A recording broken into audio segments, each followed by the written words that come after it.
السلام علیکم ورحمۃ اللہ وبرکاتہ۔ بسم اللہ الرحمن الرحیم۔ دوستو، لوگ ریاست مدینہ کیوں چھوڑ رہے ہیں؟ دل دہلا دینے والے انکشافات۔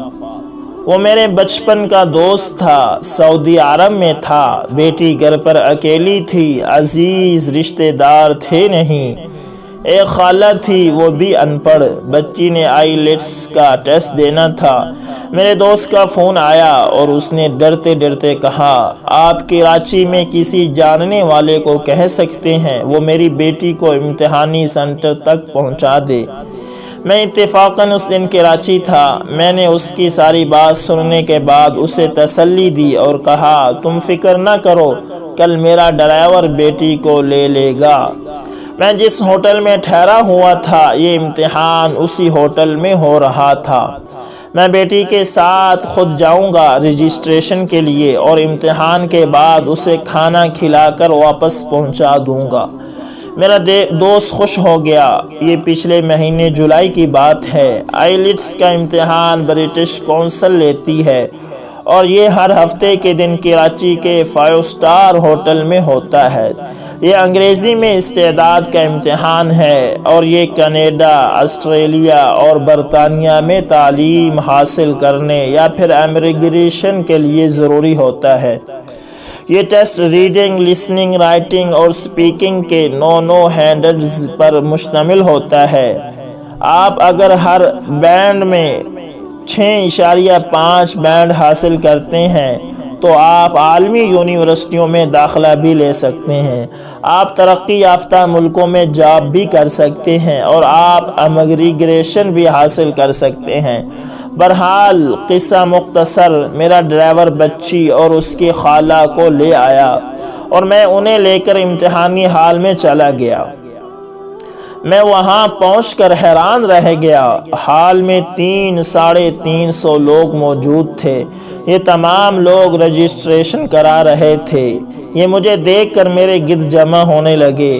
ہر شخص مجھ سے پوچھ رہا تھا، سر آپ بھی جا رہے ہیں؟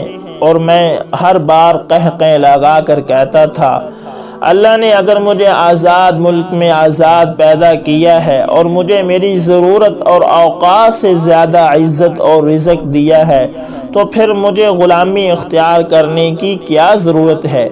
میں نے محسوس کیا میرے الفاظ کسی کے دل، کسی کی روح تک نہیں پہنچ رہے۔ میں نے لوگوں سے ان کی تعلیم اور پروفیشن کے بارے میں پوچھنا شروع کر دیا۔ میں حیران رہ گیا۔ حال میں موجود تمام لوگ doctors, engineers, professors, IT specialist اور MBA تھے۔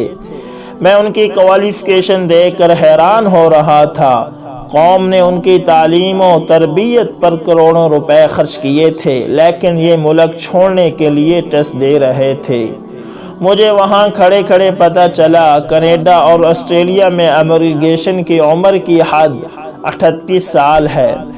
آپ اگر پروفیشنل اور اعلیٰ تعلیم یافتہ ہیں، آپ کی عمر 38 سال سے کم ہے اور آپ اگر آئیلیٹس کا ٹیسٹ پاس کر لیتے ہیں تو کینیڈا اور آسٹریلیا بڑی آسانی سے آپ کو امیگریشن دے دیتا ہے۔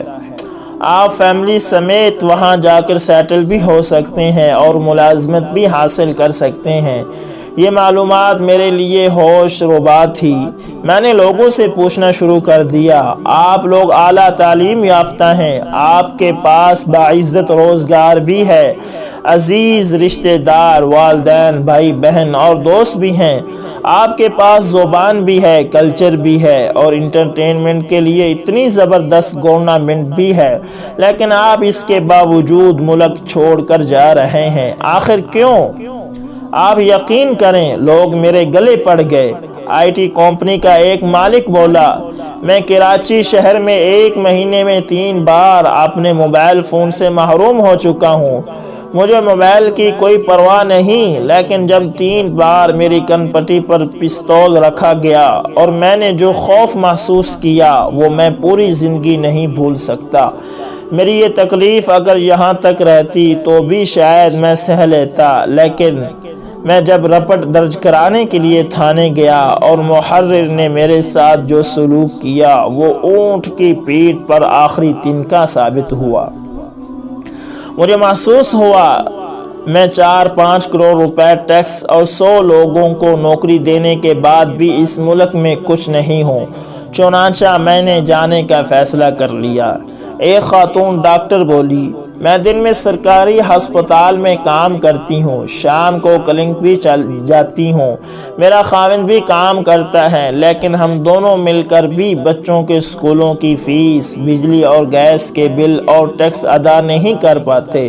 ہمیں پانی کے لیے بھی 4-4 ہزار روپے کا ٹینکر ڈلوانا پڑتا ہے، اور یہ پانی بھی گندے نالوں کا ہوتا ہے۔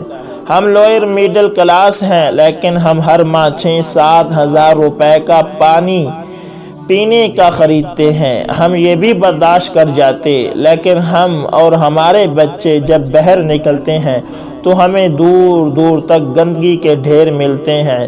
ہم ٹی وی پر روز کسی نہ کسی بچے کی لاش گٹر سے نکلتے دیکھتے ہیں، سڑکیں ٹوٹی ہوئی ہیں، پل کس وقت کس کی گاڑی پر گر جائے ہم نہیں جانتے۔ میں جس ہسپتال میں کام کرتی ہوں اس میں 40 مریضوں کی گنجائش ہے، لیکن ہمارے پاس روزانہ 2500 مریض آتے ہیں۔ ہم انہیں کوریڈورز میں فرش پر لٹا کر ٹیکا اور ڈرپ لگانے پر مجبور ہو جاتے ہیں۔ ہم اگر یہ نہ کریں تو مریض مر جائیں، چنانچہ ہمارے پاس کوئی آپشن نہیں بچتا۔ مجھے ایک نوجوان نے بتایا، صدر میں میرے دادا کی پراپرٹی تھی، اس پراپرٹی پر قبضہ ہو گیا۔ دادا کیس لڑتے رہے۔ دادا کے بعد والد کی زندگی بھی کورٹ کچہریوں میں گزر گئی۔ مجھے یہ فائل ملی تو پتہ چلا اس پراپرٹی پر اب بہت بڑا پلازہ بھی بن چکا ہے، اور قبضہ گیر اس پلازے کو فروخت کر کے دبئی بھی جا چکا ہے۔ میں انجینئر ہوں، چنانچہ میں نے وہ ملک چھوڑنے کا فیصلہ کر لیا ہے جہاں اپنی پراپرٹی کے لیے 3 نسلوں کو دھکے کھانا پڑیں۔ مجھے ایک پروفیسر نے عجیب بات بتائی۔ ان کا کہنا تھا، میں فزکس میں PhD ہوں، کالج میں پڑھاتا ہوں، میں کالج جاتا ہوں تو شاگرد میری عزت نہیں کرتے، میں گھر آتا ہوں تو گھر میں بھی مجھے عزت نہیں ملتی، اور میں شہر میں نکلتا ہوں تو مجھے وہاں بھی اوئے کہہ کر مخاطب کیا جاتا ہے۔ میں بے عزتی کرا کر تھک گیا ہوں۔ میں اب کسی ایسے معاشرے میں جانا چاہتا ہوں جہاں پروفیسر کی عزت ہو، جہاں لوگ اسے سر کہہ کر مخاطب کرتے ہوں۔ مجھے ایک نوجوان نے اس سے بھی زیادہ عجیب بات بتائی۔ اس کا کہنا تھا، میں فنانشل کنسلٹنٹ ہوں، میں اب تک 100 لوگوں کو کروڑ پتی بنا چکا ہوں۔ میں اکثر دیکھتا ہوں کہ ہمارے حکمران ہر چھوٹے بڑے مسئلے کے لیے امریکہ کی طرف دیکھتے ہیں۔ یہ کشمیر کے لیے بھی نیو یارک کی طرف دوڑ پڑتے ہیں۔ امریکی صدر کو سعودی بادشاہ بھی جھک کر ملتے ہیں، اور ایران بھی ڈونلڈ ٹرمپ کو راضی کرنے کے لیے کوشش کرتا ہے۔ یہ تمام لوگ امریکہ کی طرف دیکھ رہے ہیں، تو پھر امریکہ یقیناً پوری دنیا میں اہم ترین ملک ہے۔ چنانچہ میں نے فیصلہ کر لیا، میں وہاں جا کر رہتا ہوں جہاں یہ لوگ جا کر سجدے کرتے ہیں۔ دوستو، ہم مسلمانوں کا ایمان ہے ہمارے سارے مسئلے مکہ اور مدینہ میں حل ہوتے ہیں، لیکن جب مدینہ اور مکہ کے حکمران اللہ کے اصلی گھر کو چھوڑ کر نیو یارک اور واشنگٹن جا رہے ہوں، جب عمران خان مسئلہ کشمیر کے حل کے لیے خانہ کعبہ کی بجائے وائٹ ہاؤس جائے، تو پھر مجھے یہاں رہنے کی کیا ضرورت؟ میں اس حال میں چند لمحے رکا، لیکن ان چند لمحوں نے مجھے اندر سے ہلا ڈالا۔ میں کمرے میں واپس آ گیا اور دیر تک پسینہ خشک کرتا رہا۔ میں نے کل کے اخبار میں ایک دلچسپ خبر پڑھی۔ خبر میں انکشاف ہوا، برٹش کونسل ہر ہفتے کراچی میں IELTS کا ٹیسٹ لیتی ہے۔ امتحان کی فیس 32,000 روپے ہے، اور ہر ہفتے اوسط 250 لوگ ٹیسٹ دیتے ہیں۔ ہم اگر 32,000 کو 250 سے ضرب دیں تو یہ رقم 80 لاکھ روپے بنتی ہے۔ اگر مہینے میں 4 دفعہ ٹیسٹ ہو تو یہ رقم 20 کروڑ لاکھ روپے بنتی ہے، اور اگر اسے 12 سے ضرب دے دیں تو یہ رقم سالانہ 38 کروڑ 40 لاکھ روپے بن جائے گی۔ اور یہ صرف کراچی کے سنٹر کے اعداد و شمار ہیں، جبکہ لاہور اور اسلام آباد میں بھی سنٹر موجود ہیں، اور وہاں بھی تقریباً اتنے ہی لوگ ہر ہفتے امتحان دیتے ہیں۔ خبر میں انکشاف ہوا یہ تمام لوگ اعلیٰ تعلیم یافتہ اور پروفیشنل ہوتے ہیں، یہ ملک کی کریم بھی ہوتے ہیں اور یہ ماہانہ 3 سے 4 لاکھ روپے بھی کماتے ہیں۔ یہ لوگ یقیناً کارآمد ہیں۔ یہ اگر ناکارہ ہوتے تو کینیڈا، آسٹریلیا، برطانیہ جیسے ملک انہیں کبھی نہ لیتے۔